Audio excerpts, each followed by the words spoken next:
پھر وہ وقت بھی دیکھا دنیا نے کہ جس وقت جناب علامہ مسعود الرحمان عثمانی شہید رحمہ اللہ کو اطلاع ملتی ہے کہ آپ کا چھوٹا سا بیٹا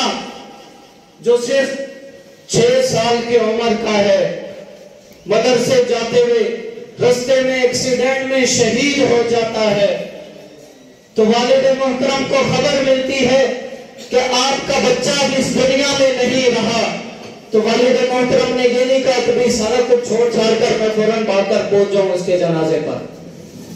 والد محترم نے کہا کہ ٹھیک ہے، اللہ تعالیٰ نے امانت دی تھی، وہ امانت اللہ تعالیٰ نے واپس لے لی، مجھے اس کا کوئی غم نہیں، کوئی دکھ نہیں، بیٹے کی جدائی کا دکھ ضرور ہے، لیکن اللہ تعالیٰ نے جو امانت لی تھی وہ امانت واپس کی ہے، اس کا کوئی دکھ نہیں۔ میں جس مشن کے لیے نکلا ہوں، جس کاز کے لیے نکلا ہوں، جس نظریے کے لیے نکلا ہوں، وہ مشن، وہ کاز، وہ نظریہ پورا کرنے کے بعد جب وقت ملے گا گھر پہنچوں گا، اس سے پہلے نہیں پہنچتا۔ پیر عزیز الرحمان ہزاروی رحمہ اللہ، انہوں نے اس چھوٹے بچے کا جنازہ پڑھایا، تجہیز و تکفین کے سارے معاملات انہوں نے کیے۔ میں دیکھ رہا تھا، میں خود بھی اس وقت بہت چھوٹا سا تھا، میں دیکھ رہا تھا جنازے میں بہت سارے لوگ موجود ہیں، لیکن کہیں مجھے میرے والد محترم نہیں نظر آ رہے تھے۔ میں دیکھ رہا تھا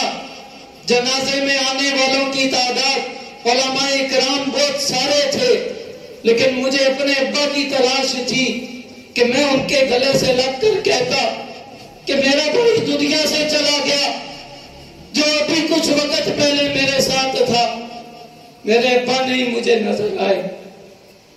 جب واپس آئے تو میں نے پوچھا، ابا جی آپ کیوں نہیں آئے؟ میں آپ کو تلاش کرتا رہا جنازے میں۔ تو میرے والد محترم نے مجھے گود میں بٹھایا اور کہا، بیٹا اگر ایک ایک کر کر تم سب کو ذبح بھی کر دیا جائے، تمہاری جان صدیق کی ناموس سے زیادہ عزیز نہیں مجھے۔ صدیق کی ناموس کا پہرا دینا یہ میں اپنا فرض اول سمجھتا ہوں۔ سامعین محترم،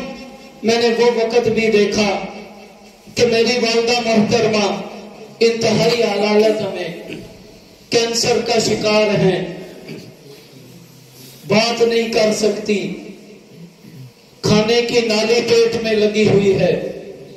نالی کے ذریعے انہیں غذا دی جاتی ہے، اور والد محترم کو جس وقت کسی مشاورتی میٹنگ میں بلایا جاتا ہے، والد محترم کو جس وقت کسی جلسے کے لیے بلایا جاتا ہے، والد محترم کو جب کسی جلوس کے لیے بلایا جاتا ہے اور بتلایا جاتا ہے کہ صدیق کے دیوانے کھڑے آپ کا انتظار کر رہے ہیں، صدیق کے دیوانے چوکوں چراہوں پر پہنچ چکے ہیں، آپ کا انتظار ہے، تو والد محترم کو ہماری والدہ محترمہ ہاتھ تھام کر کہتی ہیں کہ میں اللہ تعالیٰ کے سپرد ہوں، میرا اللہ محافظ ہے، آپ جائیے اور صدیق کی ناموس کی حفاظت کیجئے۔ سامعین محترم، وہ وقت بھی مجھے یاد آتا ہے کہ جس وقت 1 سال قبل ہمارے دادا جی مولانا عبد المعبود رحمہ اللہ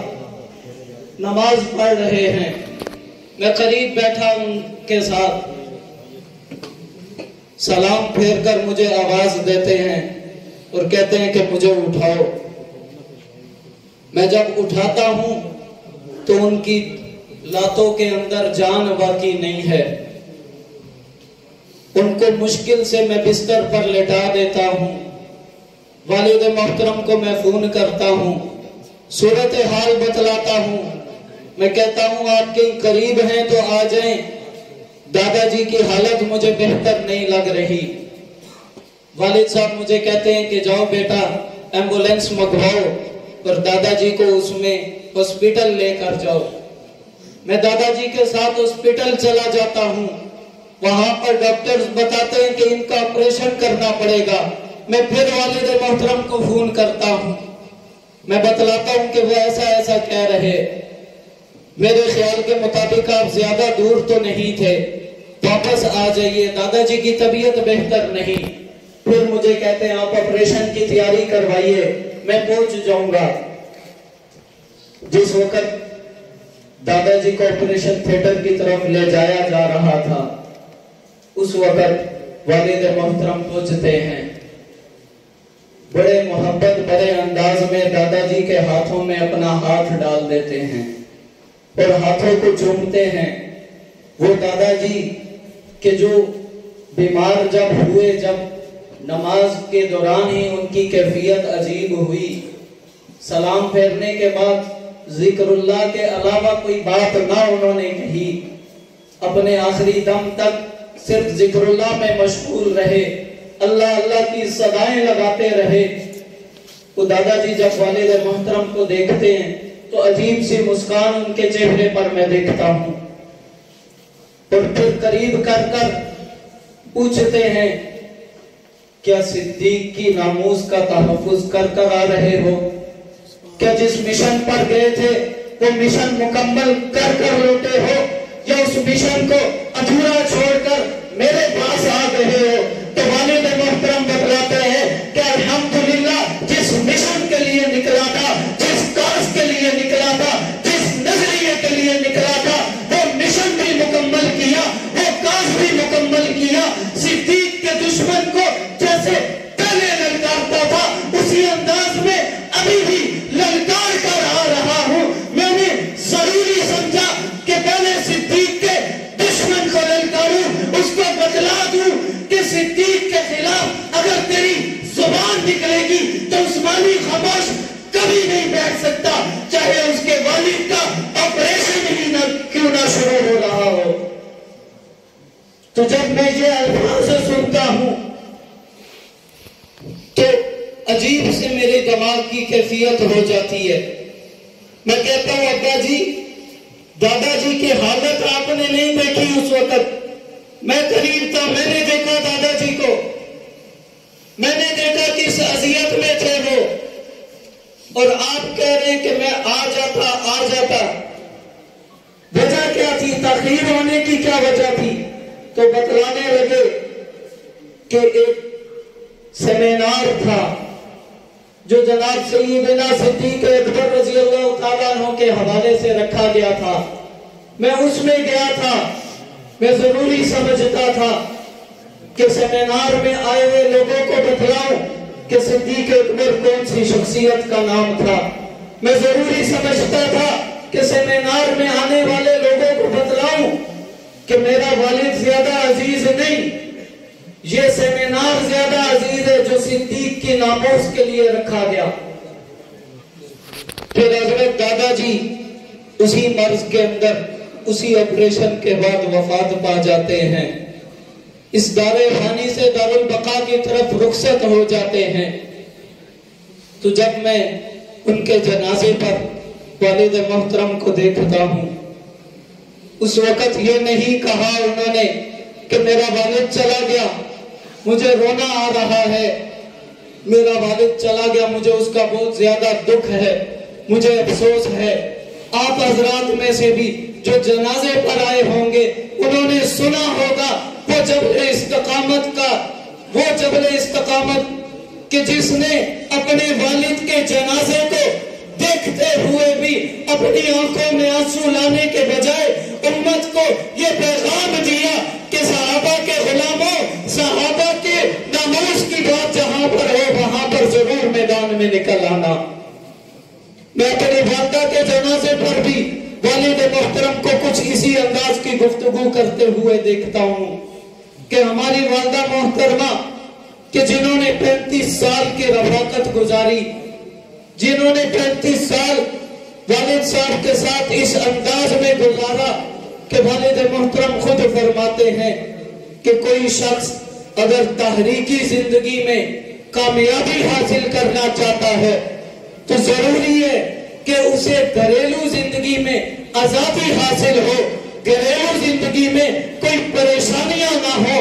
تو میں جب وہ ساری گھریلو زندگی دیکھتا ہوں تو بہت سارے مسائل بھی نظر آتے ہیں، بہت ساری مشکلات بھی نظر آتی ہیں کہ جب میں مدرسے جا رہا ہوں تو میرے سر پر ہاتھ رکھنے کے لیے میرے والد گھر میں موجود نہیں ہے. جب میں مدرسے سے واپس آتا ہوں تو اپنے سر پر ہاتھ رکھنے کے لیے اپنے والد کا بوسہ لینے کے لیے تڑپتا ہوں، لیکن اپنے والد کو اپنے گھر میں نہیں پاتا ہوں. جب والدہ سے سوال کرتا ہوں، پوچھتا ہوں کہ وجہ کیا ہے، والد کدھر ہے، کہ باقی سارے بچوں کے والد انہیں مدرسے سے لینے کے لیے آتے ہیں، گھر لے کر جاتے ہیں، میں اکیلے آتا ہوں، میرے والد نہیں آتے، وجہ کیا ہے؟ تو والدہ محترمہ یہ نہیں کہتی کہ وہ کہیں گئے ہوں گے، وہ آ جائیں گے واپس، ہے اس قسم کا کوئی معاملہ. والدہ محترمہ فرماتی کہ وہ صدیق کی ناموس کی خاطر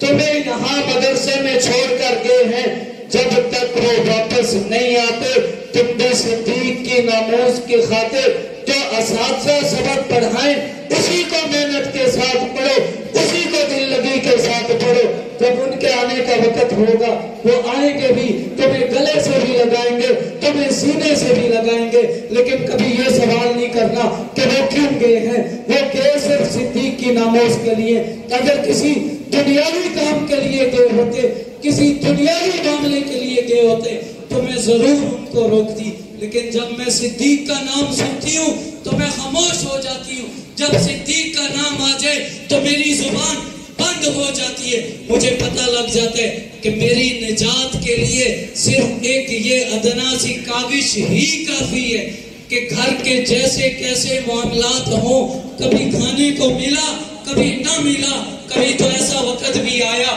کہ والد صاحب گھر سے نکلے، گرفتاری ہو گئی، پیچھے کسی کو پتہ ہی نہیں، موبائل فون کا دور نہیں کہ کوئی گھر میں اطلاع کرے، کوئی بتلائے کہ علامہ عثمانی شہید، علامہ عثمانی تو گرفتار ہو چکے ہیں. والدہ محترمہ کو پتہ ہی نہیں، دروازے کو باہر سے تالا لگا ہوا ہے، گھر میں مناسب سا راشن ہے جو استعمال ہونے کے بعد ختم ہو جاتا ہے. 7 یا 8 دنوں بعد کسی وسیلے سے ہمارے ماموں کو اطلاع ملتی ہے، وہ جا کر گھر کا تالا توڑ کر پھر اندر آتے اور والدہ محترمہ کو لے کر جاتے. مشکلات اس درجے کی تھی، لیکن والد محترم کہتے ہیں کہ میرا 35 سالہ یہ جو رفاقت والا صبر تھا وہ اس انداز کا تھا کہ کبھی میری گھر والی نے مجھے یہ نہیں کہا کہ آج نہ جاؤ، آج میری طبیعت خراب ہے، کبھی یہ نہیں کہا آج بچہ بیمار ہے، کبھی یہ نہیں کہا کہ آج میرے سر میں درد ہے، کبھی یہ نہیں کہا کہ 10 دن صبر کر آئے ہو، آج تو 1 دن رک جاؤ، کبھی یہ نہیں کہا کہ مہینے سے آپ کی راہ تک رہی تھی، آج تو رک جاؤ. بس جب صدیق کی ناموس کی بات آئی تو ہاتھ میں ہاتھ ڈال کر آیت الکرسی پڑھ کر میرے اوپر بھی پھونکا، بچوں پر بھی پھونکا، اور اس کے بعد دعاؤں کے ساتھ مجھے ودا کرتے ہوئے حوصلہ دیا، ہمت دی کہ آپ جس مشن کے لیے، آپ جس کاز کے لیے، آپ جس نظریے کے لیے جا رہے ہیں وہ حق ہے، اور آپ اگر اس مشن کے لیے قربان ہو جاتے تو مجھے اس سے بھی کوئی فرق نہیں پڑتا. تو وہ والدہ محترمہ ان کے جنازے پر والد محترم کھڑے ہو کر یہ نہیں بتلا رہے کہ اس نے میرے ساتھ بڑا اچھا وقت گزارا، یہ نہیں بتلا رہے کہ اس نے جو میرے ساتھ وقت گزارا اس میں ایسے ایسے واقعات گزرے، بلکہ ان کے جنازے پر بھی کھڑے ہو کر والد محترم اعلان کر رہے ہیں کہ جیسے یہاں پر آپ حضرات کا مجمع موجود ہے، جیسے یہاں پر آئے ہو، اسی طرح 22 جمادی الثانی کو صدیق اکبر کی یوم وفات ہے، اس دن پر بھی آ کر آپ نے مطالبہ منوانا ہے، عام تعطیل کا اعلان کروانا ہے، اور یہ امت کو سبق دینا ہے، بتلانا ہے، اپنے بچوں کو بتلانا ہے کہ صدیق اکبر کس ذات کا نام تھا. وہ علامہ مسعود الرحمن عثمانی شہید کہ جس وقت میں ان سے سوال کرتا ہوں، میں انہیں کہتا ہوں ابا جی آپ اتنے دنوں بعد گھر واپس آتے ہیں، کبھی کبھار بعض ساتھی جو ہے وہ کہا کرتے تھے جی عثمانی صاحب سے ملاقات کرنا بڑا مشکل ہے، ملاقات نہیں ہوتی، ٹائم نہیں ملتا، 6 مہینے پہلے سے تاریخیں بک ہوئی ہوتی ہیں. تو میں جو ان کا بیٹا تھا وہ مجھے کہتے ہوتے تھے کہ بھی آپ کے لیے تو وقت ہی وقت ہوگا۔ ان کو میں بتلاتا چلوں کہ دارالعلوم کبیر والا میں پڑھتے ہوئے مولانا انس اعظم صاحب بھی میرے ساتھ ہی وہاں پڑھتے تھے، انہیں بھی شاید اس بات کا علم ہو۔ دارالعلوم کبیر والا میں پڑھتے ہوئے ایک وقت ایسا بھی آیا کہ میں بیٹا ہونے کے باوجود والد محترم اسی پاکستان میں موجود ہیں، لیکن 1.5 سال کا عرصہ میں نے والد محترم کی شکل نہیں دیکھی۔ 1.5 سال کے عرصے تک میں ہر 2-3 مہینے بعد، کبھی تو یوں بھی ہوتا تھا ابتدا میں کہ ہر مہینے بھی میں کبیر والا سے اسلام آباد جایا کرتا تھا، ہر مہینے بھی میں گھر چلا جایا کرتا تھا، لیکن ضروری نہیں تھا کہ جب میں گھر جاتا تو والد صاحب سے ملاقات بھی ہوتی۔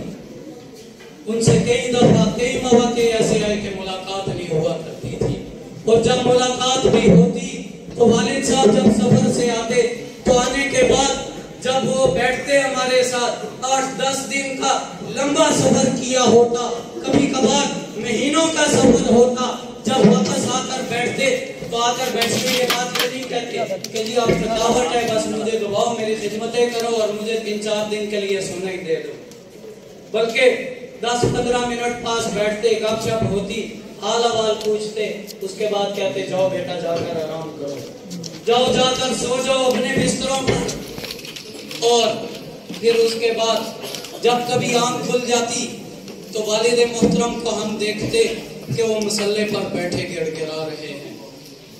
والد محترم کو ہم دیکھتے کہ وہ مصلے پر ہیں اور دعائیں کر رہے ہیں۔ ایک دفعہ میں قریب چلا گیا، والد صاحب مصلے پر بیٹھ کر رو رہے ہیں، دعائیں کر رہے ہیں، قریب ہو کر سننے لگا کہ بھلا سنوں تو صحیح والد صاحب کیا دعا کر رہے ہیں۔ تو جب میں دعا سنتا ہوں تو ان کے دعا کے الفاظ جو آج بھی میرے کانوں میں گونجتے ہیں، اے اللہ جنگوی شہید رحمہ اللہ کے لگائے ہوئے اس پودے کی آبیاری کے لیے میرا خون قبول کر لے۔ ایک وقت وہ بھی میں دیکھتا ہوں، جب تک آپ حضرات کا کھانا لگ رہا اس وقت تک میں اپنی بات کو سمیٹتا ہوں کہ والد محترم حضرت پیر عزیز الرحمن رحمہ اللہ کے پاس تشریف لے جاتے ہیں، اور ان کے پاس جا کر انہیں کہتے ہیں کہ میں آپ کے مسجد میں اعتکاف بیٹھنے کی نیت سے آیا ہوں۔ تو وہ فرماتے ہیں حضرت آپ تو خود قائد ہیں، آپ یہاں اعتکاف کیوں بیٹھنا چاہتے ہیں؟ ادھر تو لوگوں کی رش ہی بڑی ہوتی ہے، نہ آپ کو اعمال کرنے دیں گے نہ مجھے کرنے دیں گے۔ اعتکاف کا مقصد کیا کہ اللہ تعالیٰ کے ساتھ تعلق ہو جائے، اللہ تعالیٰ کے ساتھ ایک رابطہ قائم ہو جائے۔ تو وہ کہتے ہیں کہ وہ جو مقصد ہے وہ ختم ہو جائے گا۔ تو فرمایا کہ یہاں پر بیٹھنا آپ کے لیے مناسب نہیں۔ تو والد محترم کہتے ہیں پھر مجھے بتلائیے کہ میں کہاں جاؤں؟ تو ایک مسجد کا بتاتے ہیں کہ جو چھوٹی سی مسجد، اس حال سے بھی چھوٹی مسجد، وہاں کا بتلاتے ہیں وہاں پر جا کر آپ اعتکاف بیٹھ جائیے۔ تو والد صاحب وہاں چلے جاتے ہیں اور اس مسجد میں جا کر اعتکاف بیٹھ جاتے ہیں۔ میں والد صاحب سے پوچھتا ہوں کھانے پینے کا انتظام کہاں سے ہوگا؟ تو والد صاحب کہتے ہیں کہ انشاءاللہ ہو جائے گا۔ گھر سے کافی فاصلے پر تھی وہ مسجد۔ کہتے ہیں جی کھانے پینے کا انتظام انشاءاللہ ہو جائے گا، اللہ تعالیٰ کے گھر میں آ کر بیٹھا ہوں، اللہ تعالیٰ بھوکا نہیں رکھیں گے۔ تو جس وقت میں اپنے گھر واپس چلا جاتا ہوں، چونکہ رمضان تھا، قرآن پاک سنا رہا تھا، اس وجہ سے ان کے پاس رک نہیں سکتا تھا، میں اپنے گھر واپس چلا جاتا ہوں۔ واپس جانے کے بعد جب 2 یا 3 دن بعد میں دوبارہ جاتا ہوں تو والد صاحب سے میں پوچھتا ہوں کھانے کی کیا ترتیب بنی؟ تو والد صاحب کہتے ہیں بس کسی ساتھی نے کھجوریں لا کر دے دی تھی، اسی سے الحمدللہ گزارا چل رہا ہے۔ 3 دن انہوں نے صرف کھجوریں اور پانی پیا، اور کوئی چیز نہیں کھائی تو مجھے رونا آ گیا. میں نے کہا ابا جی مجھے بتلاتے تو صحیح, میں آپ کے لیے کھانا لے کر آتا, مجھے بتلاتے تو صحیح, میں آپ کے لیے کھانے کا بندوبست کرتا, میں آپ کے لیے پینے کا چیزیں لے کر آتا, میں آپ کے لیے روزہ افطار کرنے کے لیے ساری چیزیں لے کر آتا, بتلاتے تو صحیح, آپ نے بتلایا کیوں نہیں؟ تو فرمانے لگے کہ میں وہ وقت یاد کرتا رہا کہ جس وقت نبی کریم صلی اللہ علیہ وسلم بھوک کی وجہ سے پیٹ پر پتھر باندھ لیا کرتے تھے. میری بھوک ان سے زیادہ تو عزیز نہیں تھی,